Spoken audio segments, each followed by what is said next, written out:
Hello everyone and welcome to our channel Claim What's Yours. I'm your host Vaughan Reinecker, and today I'd like to talk to you about an agreement of loss. So you've had a claim and your insurance company says to you, yes, I'm going to send you an agreement of loss for you to sign and send back to us. So what does it mean? Why does the insurance company use it? And what is the function of an agreement of loss? So in the short-term insurance industry and short-term insurance market, the use of agreements of loss is common. Insurance companies use it not only for their own clients, but also where there are any third-party claims against a policy where you as the customer enjoy legal liability cover. So let me give you two examples. First example, where the insurance company will give you as their client an agreement of loss. So you've had a water damage claim at home and there have been damages to your property. The insurance company have assessed it and they've spoken to the repairer and they've said to you, right, we're going to make you an offer of settlement in full and final settlement for this claim. Any additional damages arising from this claim are not covered once you have signed the agreement of loss. So make sure you sign it correctly. The second scenario is where you as the client have bumped another vehicle, the easiest example. So you've bumped another car, you've caused damage to the third party's car. Remember, you're the first party, the insurer is the second party, and the third party is the other person whose car you've bumped.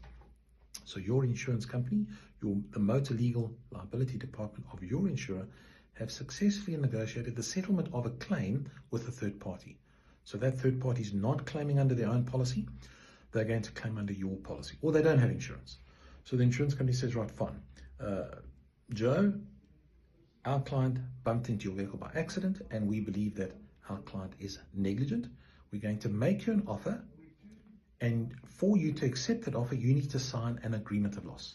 And basically what the agreement of loss says that I am the owner of the vehicle, this is the third party now, and I accept an amount of money paid to me in full and final settlement of this incident that took place on that date involving this vehicle at that location. No other correspondence will be entered into. So we're settling your claim now.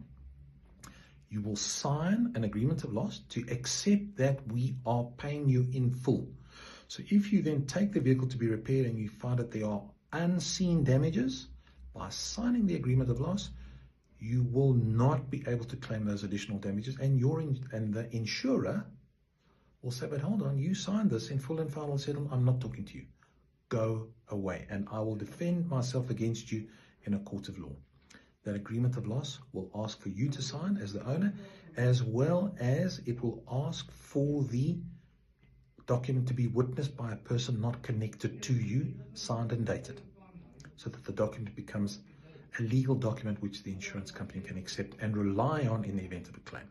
So agreements of loss, my advice to anybody who is asked to sign an agreement of loss by an insurer is to make sure that you check to make sure that the agreement of loss ties up with the damages that you have incurred. So what we do as a standard operating procedure in our office, if our client has a claim, a substantial claim, water damage claim or storm damage claim, the insurance company appoints an assessor, and the assessor then does the work. He speaks to the client. Now remember, we are not party to that contract. We're not hearing the conversation, but what we do is we get the agreement of loss. So the insurance company appointed assessor, whether internal or an independent party, sends the agreement of loss through to us. Yes, please sign. Here's the agreement of loss. Please get your client to sign it. We say, okay, thank you very much for that. We then take the agreement of loss with the scope of work. We then send it back to our client. So to our client, look, we weren't at the meeting with you. However, the insurance company is prepared to offer the following money in exchange for the damages. Please check that what you discussed and agreed with the assessor has been reflected on this form. So in the last two instances that we've had this happen, leading insurer in the South African market, leading insurers in the South African market, two claims, what has happened is certain items had been omitted by the insurance company assessor from the scope of work. When we sent the note back to our client, they looked at it and said, but hang on, they haven't included this item, they haven't included, or they haven't given me enough of an allowance for that item. And the policy is a policy of indemnity to put you back in the same position you were had the loss not occurred. So that standard operating procedure, we sent it back to our client. They came back and said, no, but here's a whole lot of items that have not been included. We took the mail, we went back, we checked it, we went back to the insurance company and said, but hold on a second, These items were not agreed to be included. Can you please update the agreement of loss to include these items? And if you're not going to include these items, you need to give us a very good reason, us and the client, a very good reason why you're not going to pay for them. And then we'll give it back to our client to make sure that he's happy. So that's what we did. And in both of these instances, 2 separate events with 2 leading insurers in South Africa, the agreements of loss were checked, were not found to be correct, were sent back to the insurer. The insurance company then amended their agreement of loss to make sure that our client got what he paid for.